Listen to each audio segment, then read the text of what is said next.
All right, let's take a look at page 223. We're going to continue looking at some of these related rate word problem examples today. We have quite a bit left to cover, so we're probably not going to be able to finish all of them today. Okay, we'll do that tomorrow. But looking at ahead before break starts, today's Tuesday. Thursday, we're going to have a board day, kind of practice day.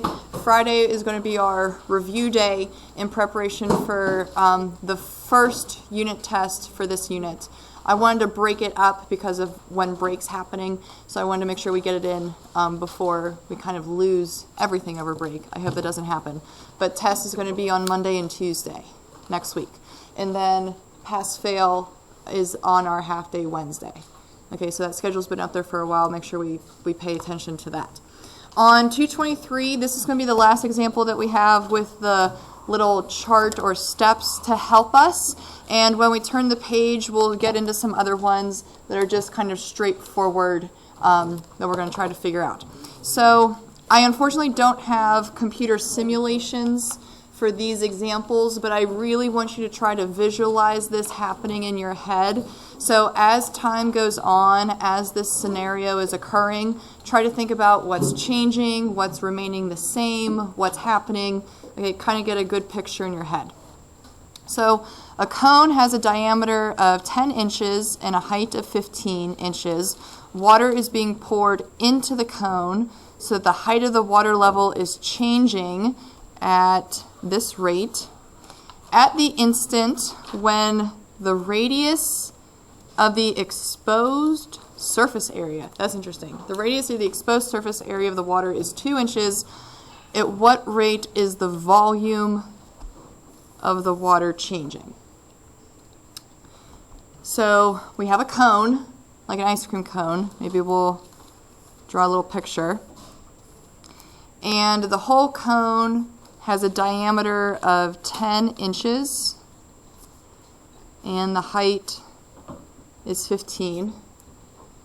Water is being poured into the cone. So this is kind of like the one that we saw yesterday with the simulation, where the water was very quick at first and it kind of slowed down as the water got higher. So we're pouring water into a cone. Can we identify any variables in this problem? So as you're pouring water into the cone, what's kind of changing or maybe remaining the same? I don't know. What do you think, Austin? The height of water. The height of the water. Anything else? Yeah? Volume. Volume of water.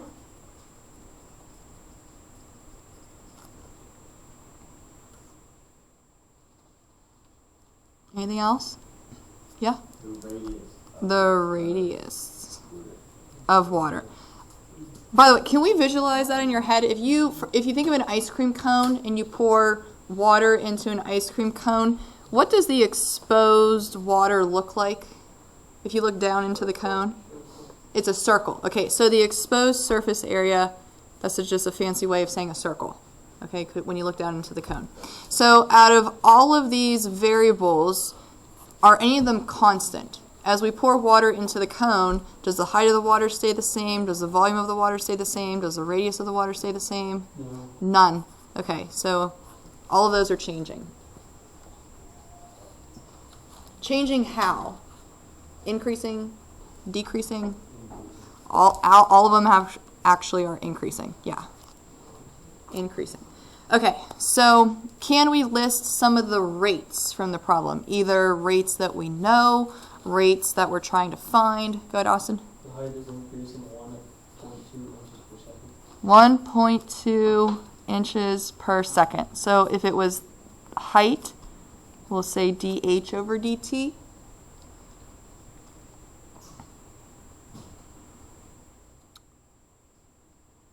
Any other rate that we know or we're trying to find?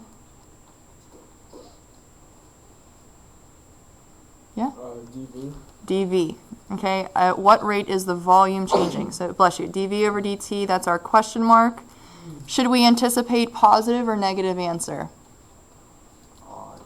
Positive. Volume of water, we said was increasing, so we should get a positive number. What about our units? Inches cubed per second. Good. Inches cubed per second. So we need a volume unit, cubic unit, divided by second. Okay, so now that we have everything labeled, actually, let's go ahead and label something else in here. What about the snapshot moment or point in time moment? So as we're pouring water into this cone, if you were to take a picture of it, like at that moment in time, what are we kind of interested in for that piece? Yeah. Radius is 2. Okay, so when the exposed surface area, aka a circle, radius is 2 inches, we might have to use that in our calculation somehow. So all this information we labeled, we identified, we drew a circle. Can we think of an equation that would bring all of this together? So our geometric shape is a cone, and somehow we got to relate volume, height, and radius. They normally, I'm going to tell you right now, they normally give you the equation. Now I don't, but that's because we have it on a previous page in our notes. They'll normally give you the equation. Are we going to have like a formula sheet on the test? I'll give it to you in the problem. That's what they would do on the AP exam. Good, Megan? V equals 1 pi r squared. Pi r squared h. Okay, so that's the volume formula for a cone. All right, so now that we have the equation, before we get derivative happy, we have to do some checking.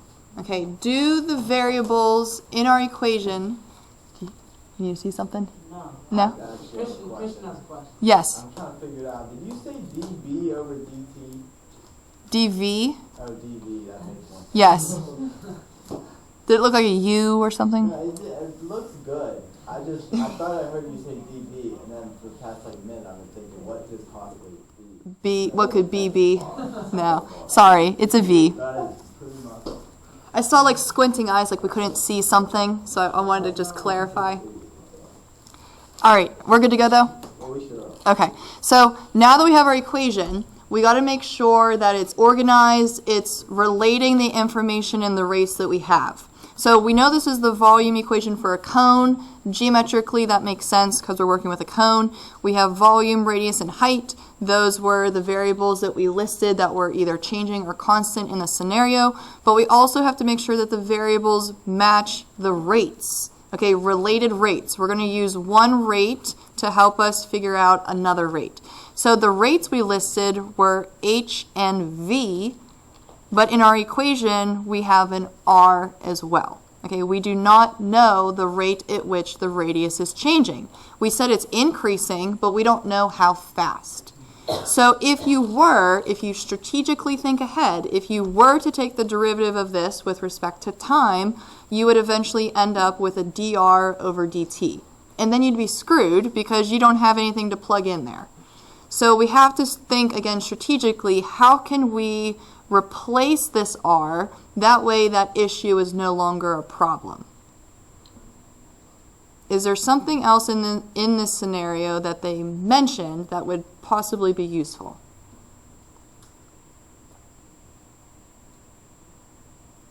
Something that they mentioned and we really haven't used just yet.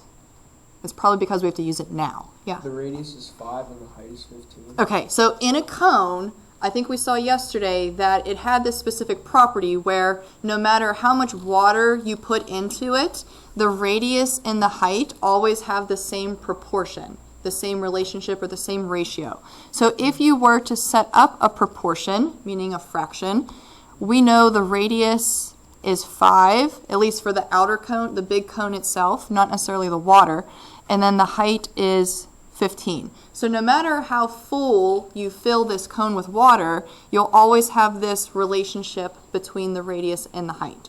So if we multiply the h over, this would be 1/3 h.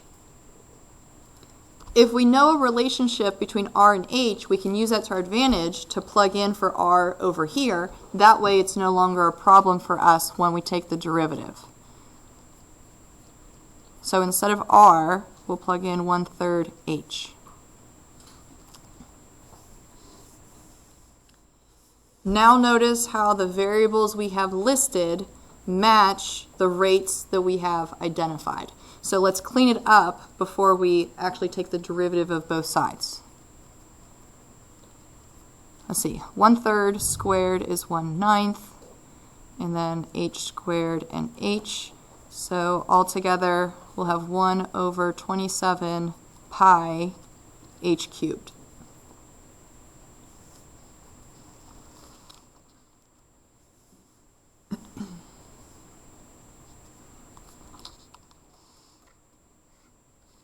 All right, let's take the derivative.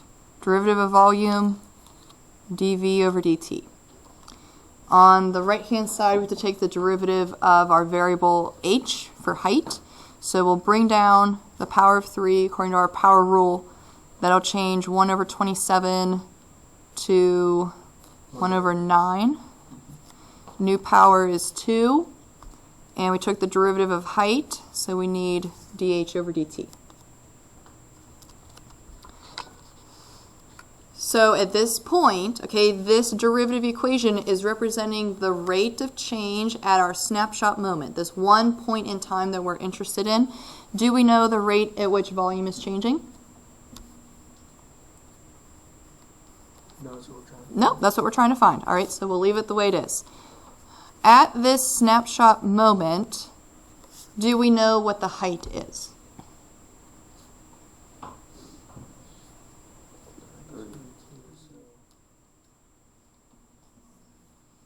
We labeled our snapshot moment as, 6. we said it was a radius of 2, right? But we've got to figure out what the height is at that moment. So if the radius is 2, can we use our relationship here to help us figure out the height? 2 and for r, h would be 6, okay? So a little tricky there because the snapshot information they give you isn't exactly the information you use when you're solving. You need to use it to help you get the value for what you need to plug in. Okay, a little tricky there. Do we know the rate at which height is changing? 1.2. 1.2. All right. From there, I'd say calculator work, definitely. And for those of us that have one, can you help us out? Maybe do a little typing for us. Come on, Megan. We already know our units, inches cubed per second, and definitely going to be positive because we're not multiplying any negatives in there. So it looks like our anticipation was good. Positive number. I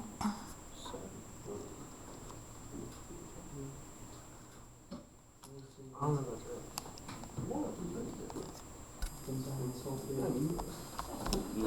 1/9 times pi, Probably right around.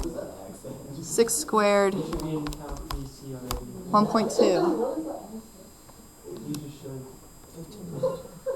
15.0796. Okay, 4 decimal places. 15.0796 cubic inches per second.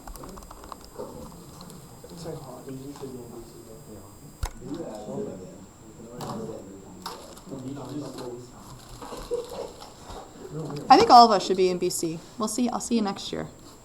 Yeah, Okay? Yeah. Awesome. You can come back in. Say hi. You can come back in and say hi. Can we get that? Look good? All right. Let's try some that don't have that kind of helpful table to it. But I think we're getting in the groove so far with how these kind of operate. So a ladder that's 25 feet long. We've kind of already seen a ladder example, so this might be a good practice for us. Is leaning against the wall of the house. The base of the ladder is pulled away from the wall at a rate of 2 feet per second. Maybe we'll draw a little picture. Wall, ground, ladder.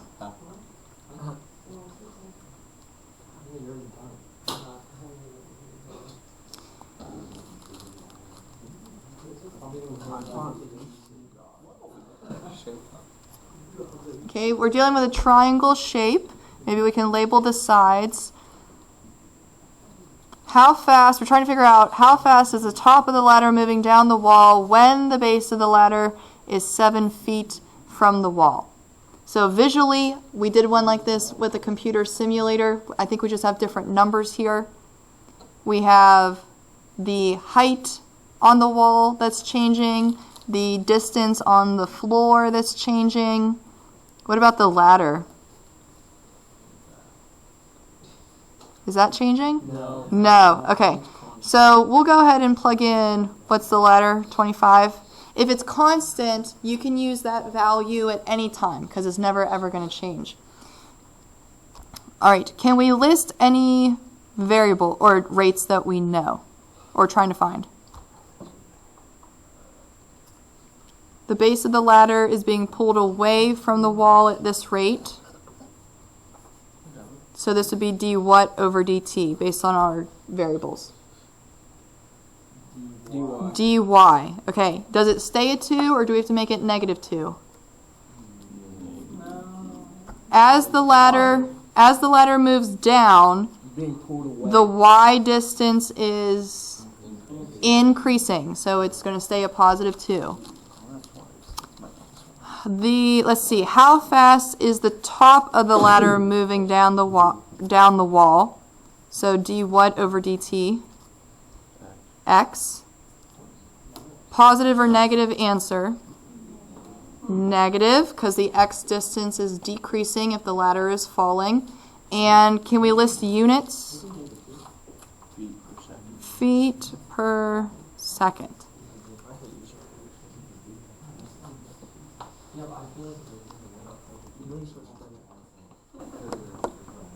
Can we label our snapshot moment?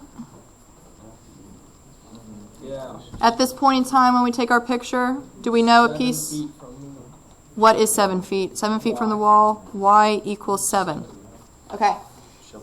So what equation can we use to bring all of this information together? Geometrically, we have a triangle, and we've labeled the sides of the triangle. Can you write an equation?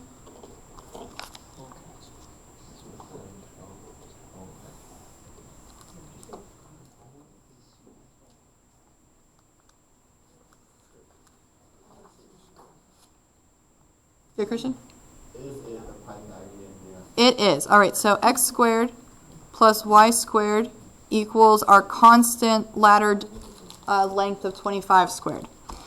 Before we get derivative happy, we got to check to make sure that the variables in our equation have rates that we've identified. So x's and y's in the equation. Notice how we have dx and dy listed as rates. Okay, so everything's good to go. Let's go ahead and take our derivative. 2x dx over dt plus 2y dy over dt 25 squared. equals 0. The derivative of 25 squared, which is a constant, so the derivative of 0. All right, so here's our derivative. We're going to go ahead and plug in the information we know for this snapshot point in time. Do we know the x distance at this point in time? No. We know the y We have distance. the y. Can we figure out the x distance? Yeah, you have to plug in the line. Yep. So let's go back to the Pythagorean theorem. If our ladder is 25 and the y is 7, according to our snapshot, can we figure out the x? Yeah. Yeah? Can someone do it for us? Pythagorean theorem? 25 squared minus 49. Yep.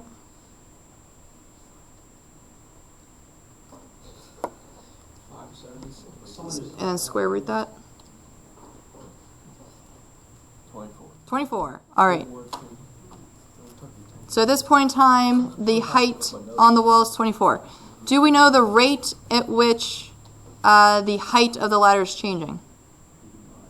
No, that's what we're trying to find. At this snapshot moment, do we know the y distance? Yes. Yes, that was 7. Do we know the rate at which the y is changing? Yes. Yes, that was 2. All right. Go ahead and solve for dx over dt. We should anticipate a negative answer, and our units are feet per second.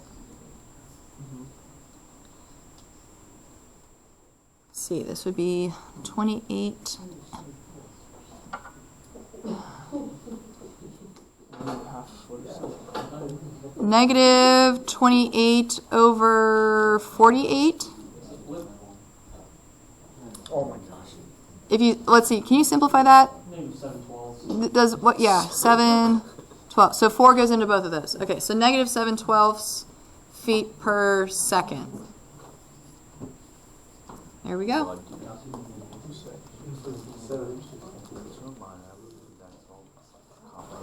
All right, part B. So we're still using this triangle example. Consider the triangle formed by the house, the ladder, and the ground. Okay, we drew that.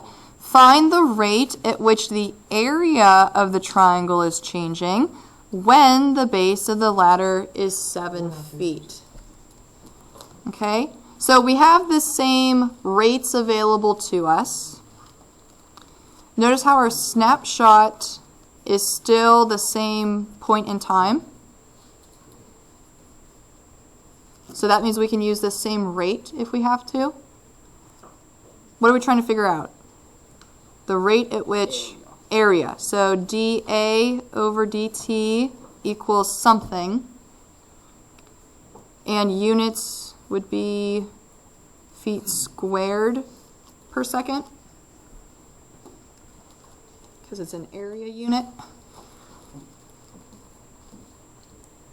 All right, so for this example, geometrically, we still have a triangle, but notice how we're dealing with area. So can we think of an equation that would be the area of a triangle?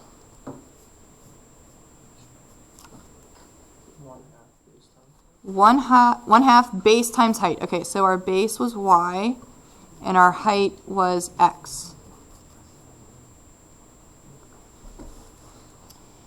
Before we get derivative happy, let's check the variables. We have a dA listed. That's what we're trying to find. And we know dy and dx because those can come from part A. We have those available to us. So it looks like the variables match the rates. Derivative of area, we can write dA over dt. What about the derivative of the right-hand side? 1d2 plus 2d1. We are multiplying, all right? So our first function, we'll let that be 1/2 y. So 1 d2 would be dx over dt plus 2 d1, we'd have 1/2 dy over dt.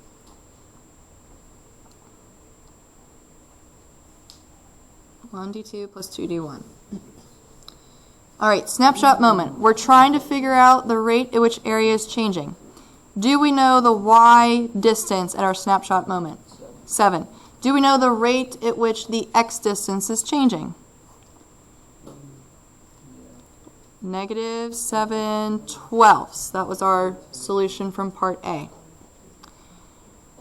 Do we know the x distance for our snapshot moment?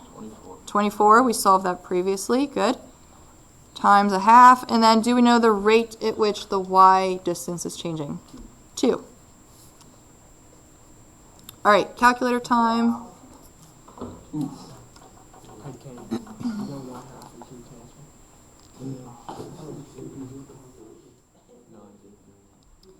We set our solution units feet squared per second.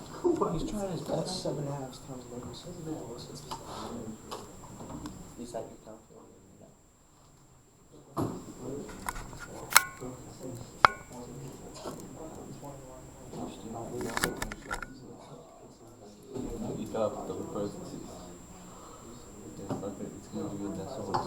Can we do 4 decimal places? 21.9583. 9583. Can I get a confirmation on that? That looks good? That's wrong.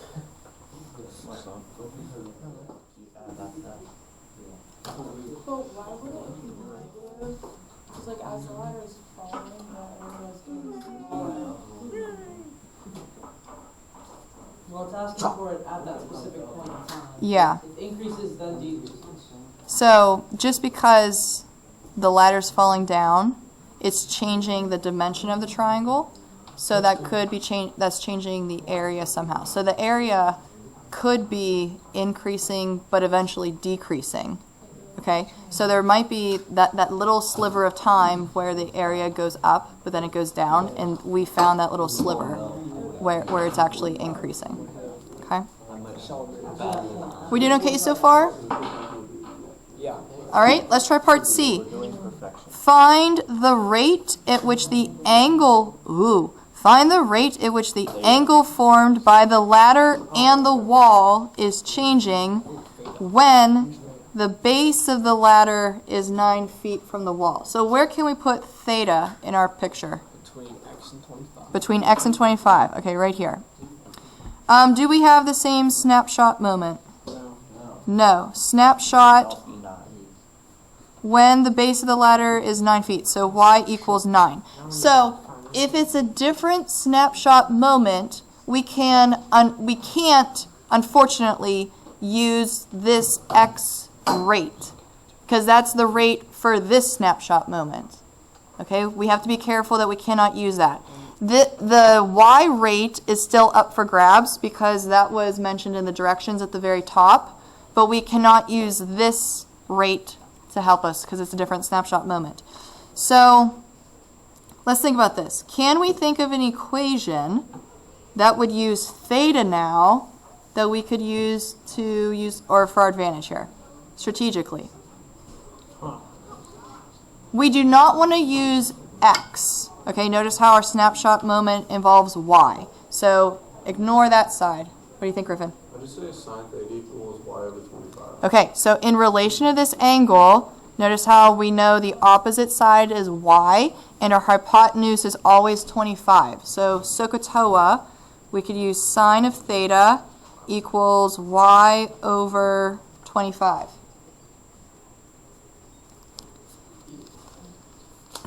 All right, so if we were to take the derivative of this, we would end up with a d theta over dt, but that's what we're trying to find anyway. And we'd end up with a dy over dt, and that's good because we can use that rate. That's what they told us at the very, very top. So let's take our derivative. Derivative of sine, cosine theta, good, d theta over dt. How do you want to find the derivative of the right-hand side?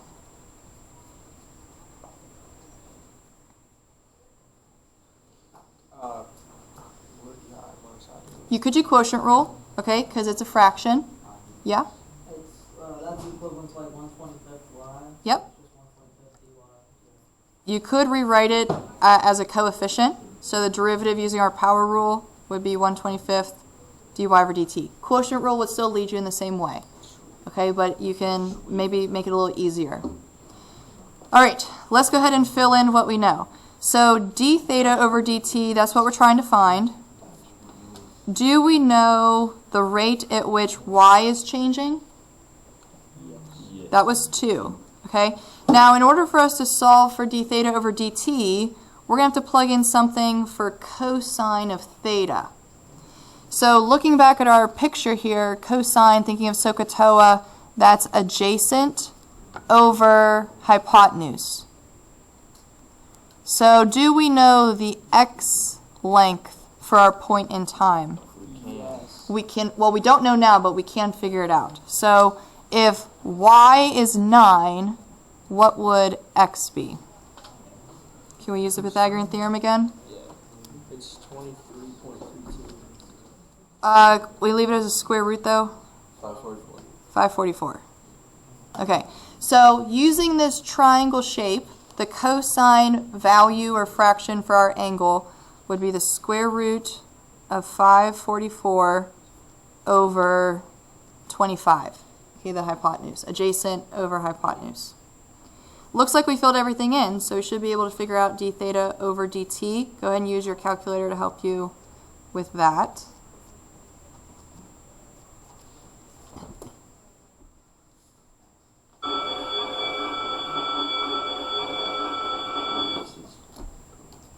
Four decimal places.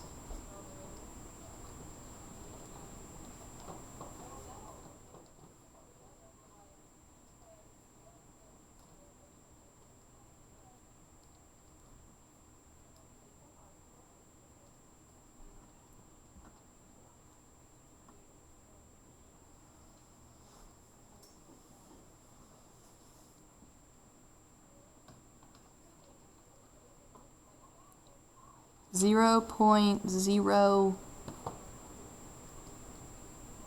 It's a small number. 857. 857. Good. What about units? We need an angle unit divided by a time unit. Degrees per second. Not degrees. Radians. We don't use degrees in here. Okay, radians per second. Good.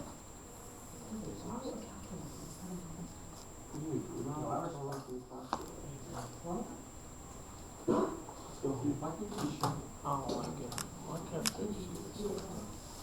No, it should be We still doing okay? We did 3 related rate questions related to one problem. That's good. All right, let's check out another one. An airplane, this might be our last one for today. An airplane is flying at an altitude of 5 miles and passes directly over a radar antenna. All right, let's draw a picture. Here's our ground. I'm going to say that's our antenna. And an airplane is flying directly over that antenna.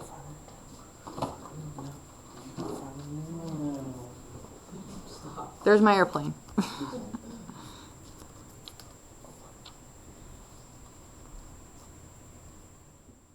An airplane is flying at an altitude of 5 miles and passes directly over a radar antenna. So I guess the airplane is traveling, I guess in my diagram, this way.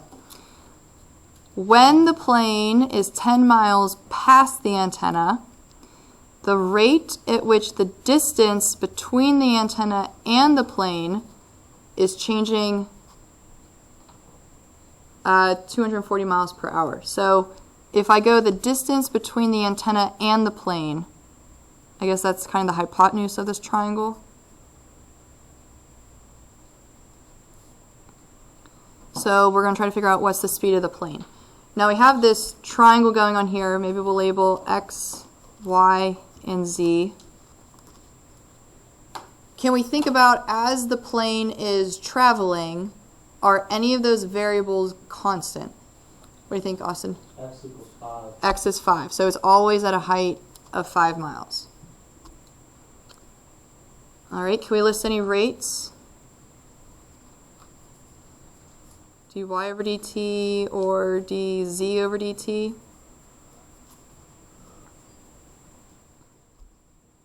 What do you think, Austin? dz over dt will be 240. 240 miles per hour. dy over dt. We're basically trying to figure out how fast the plane is moving, its speed. So that's our question mark. Okay, what's the speed of the plane?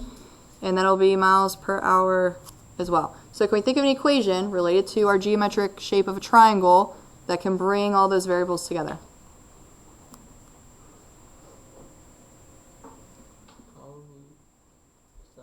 Pythagorean theorem. Okay, so 5 squared plus y squared equals z squared. Before you get derivative happy, check your variables. Y and z in our equation match dy and dz rates that we have listed.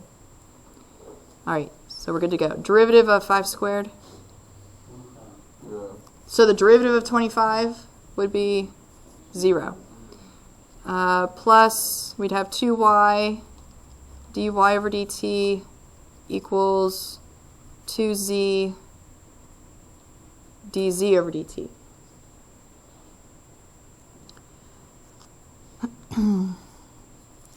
I think we forgot to label our snapshot moment. So if you took a picture of this plane flying, okay, what do we know some piece of information at that point in time?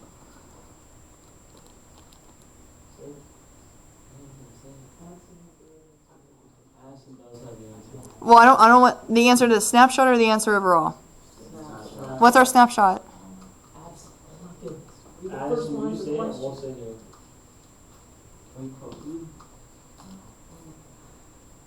I'm gonna quote him. Good. 10? Okay, good job. So when the plane is 10 miles past the antenna, so that's a y value of 10. All right, so derivative at this point in time, we know the y distance to be 10. The rate at which the y distance is changing. That's what we're trying to find. Okay, how fast is the plane? Do we know the z distance at this point in time? We don't know it, but we need to figure it out in order to help us solve here. So, on your picture, the height of the plane is 5, the y is 10, so our z distance, according to the Pythagorean theorem, can we find it? Square root of 125. Alright, and then the rate at which that z distance is changing was 240 miles per hour. So, looks like we filled everything in. Let's go ahead and find dy over dt, 4 decimal places. Units, miles per hour. You got it? Yeah. 268.3281. 81. I chopped it. You chopped it? That's fine. So it'd be 2 if you rounded? Yeah. Okay. Good with me?